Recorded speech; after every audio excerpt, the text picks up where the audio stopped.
Good night, welcome to Teleislas News with the most important news of the day. With 9 positive votes by the Departmental Assembly, the new controller was chosen for the department. After almost a year in which the position of the departmental comptroller of the island was without the nomination of an official, today the Assembly finalized the election procedure for the position with the election of the legal professional Starling Grenard Bank, who assumed the function of directing and coordinating the fiscal oversight of the archipelago. We have a strategic plan as I presented it to the Honorable Assembly with 5 specific objectives that we are going to develop over time. We see the need to close our gate to the citizens. The Comptroller's Office has been working with the community action boards, but we have realized that the citizen oversight bodies can be more specialized entities in order to help to the work of fiscal control. We need to retake the oversight in health, and we need also to take the oversight in public services. There are many things in that aspect. Molano Grenard is a lawyer who graduated from the University of Cartagena with a specialization in fiscal responsibility and fiscal management. The new public official said he will seek to improve citizen participation in fiscal control, modernize technologies and infrastructure of the Comptroller General of the Archipelago Department.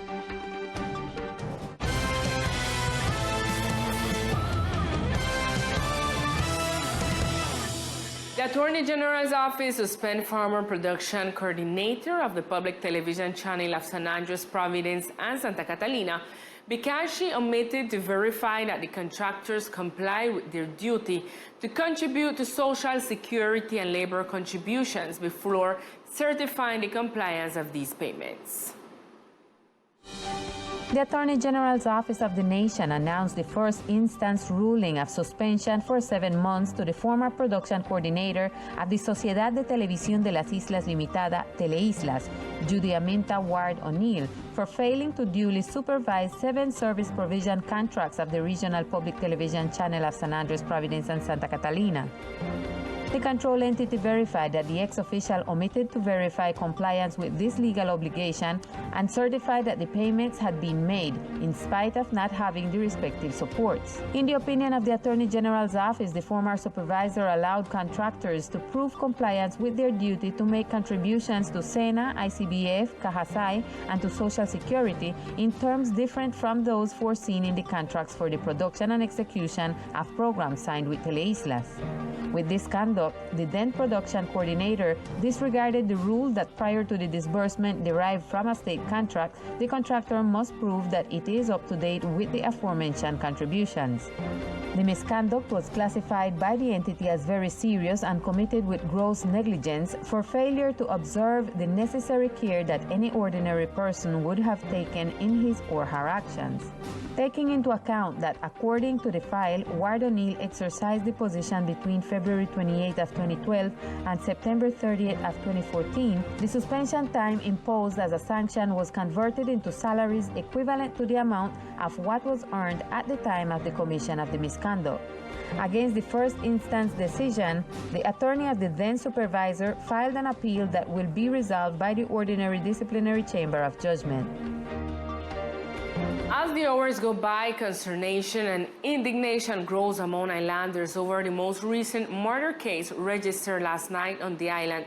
So far, there has been no statement from authorities on this matter.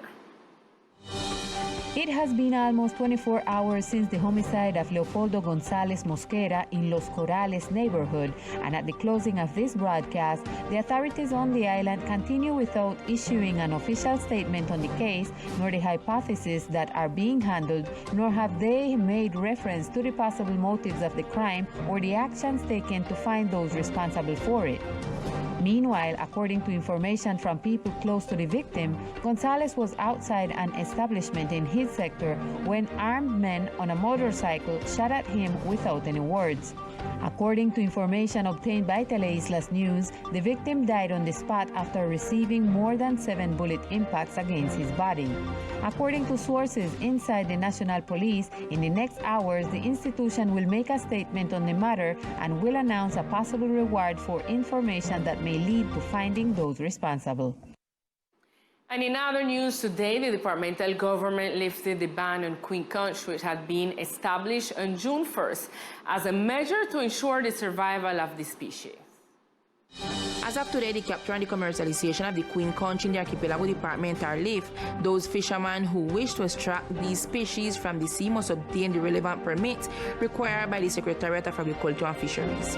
La veda culmina hoy 31 de octubre. The closed season ends today, October 31st, for the harvesting of this product that is part of our culture, but respecting the regulations that exist. According to this, we will start fishing, which is only for artisanal fishermen or vessels of the department that have to comply with certain requests from the Secretariat. The fishermen know that the fishing must only be done in the Key Serrana, that is where all the productive part is, respecting the zone of San Andres, Roncador, and the other keys, respecting the prohibition on fishing in these zones. At present, the queen conch faces disproportionate and excessive exploitation, which generates a significant decrease in the resource, as is a key species for the ecosystem. For this reason, the Secretariat of Agriculture and Fisheries will conduct operations to prevent illegal fishing at these species. And through social oversight, the pastor and Raisa leader Augusto Francis is calling on the community affected by the past 3 hurricanes, Eta, Iota, and Julia, to come to the King of Glory Christian Center Church located on Dave Hill next to the Serrana store in order to conduct a detailed assessment and present it to the government as a precautionary measure. With the objective of filling a precautionary measure under the auspices of the National Ombudsman's Office, a profile is being drawn up by Raisa leaders of the victims of the 3 hurricanes that hit the archipelago in recent years, Eta, Iota, and Julia. The process is being conducted because many of those affected have not yet received the aid promised and budgeted by the government. We're making calling up to the different type of people that get affected with the hurricane, the 3 hurricanes, Eta, Iota, and Julia, to contact me because we're making a census, a personal census, to characterize the people that get affected with it, so we can put in a medida cautelar with the help of the Defensoría del Pueblo Nacional from Bogotá, to make use of the sentence that the Constitutional Court took out last week, where it said that the national government, in comply with the reconstruction of the houses them affected with the hurricane, them Providence and Katrina. So what we're going to do is make use of that sentence to protect the rights of the people here in San Andres, Raisal, and legal residents that get affected also with the hurricane. When the profile is completed, it will be presented to the National Ombudsman's Office so that the precautionary measure can be filled with the objective of providing decent housing to those who lost their homes during the hurricanes, including the elderly, the disabled, and the seriously ill.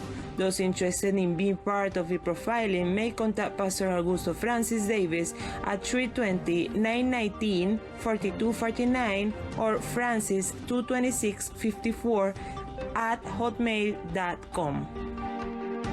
And an excellent assessment was given of the Raisal Week in Bogotá. Jennifer Livingston, Vice President of this organization, tells us more about the activities. The 18th version of the Raisal Week in the capital of the country was successfully completed. This is an activity that provides spaces for recreation and sparkling, representing the culture and traditions of the department. The week began on October 22nd and ended yesterday, October 30th.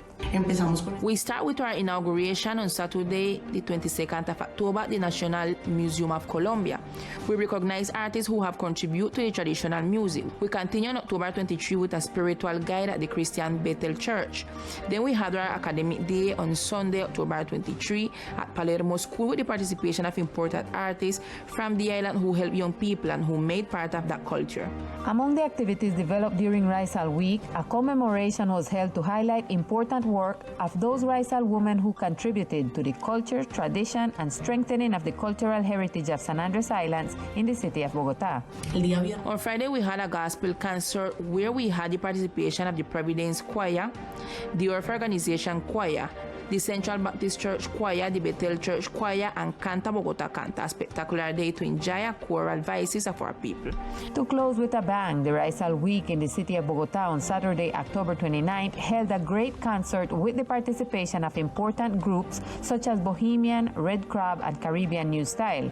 Likewise, yesterday, a basketball tournament was organized. And now it's time for news of the municipality of Old Providence and Santa Catalina.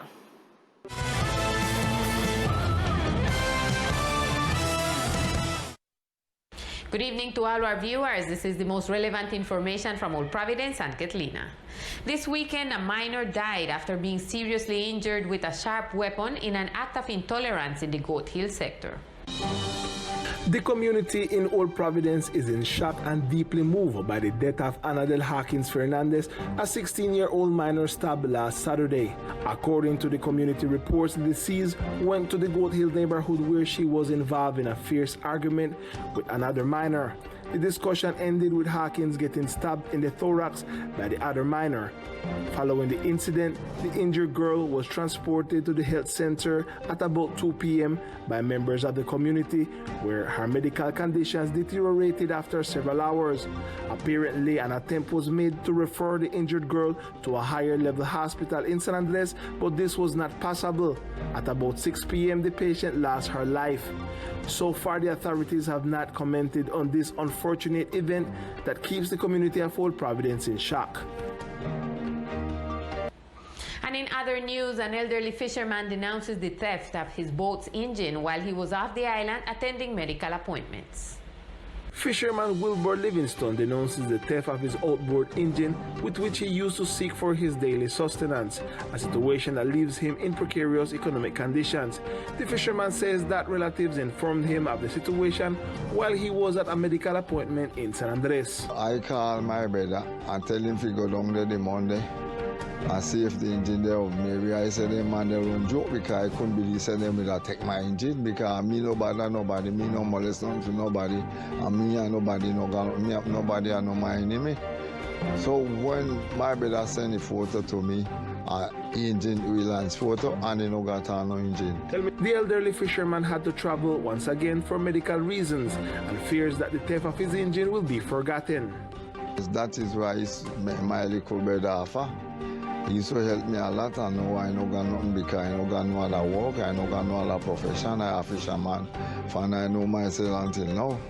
So it's just like they cut off me 2 hands. He asks who took it to return the engine and adds that his intention is not to send anyone to jail, only recover what has been lost. If the law find them with who they find with it, I tell them, if who they find with it, don't say nothing to nobody, just bring back my engine and that's all. Nobody do have to know it's who. Because I just serve God and I know he know why he no riot or jail nobody. Nah, nothing like so. The authorities continue to advance on the investigation of this case until now with no avail. And in recent days, the mayor signed Municipal Decree 137, agreed during the ordinary session of the Security Council. The decree established an indefinite restriction on the mobility and permanence of minors under 18 years of age as a measure to ensure their safety. Minors under 18 years of age will not be allowed to be in public spaces or places open to the public between 10 p.m. and 5 a.m. The measure is already in force and promises sanctions to violators provided, repito. The measure is already in force and promises sanctions to violators provided in Law 1801 of 2016. This is all we have for tonight for the section of Old Providence and Catalina. Continue in San Andres with more Teleislas News. Good night.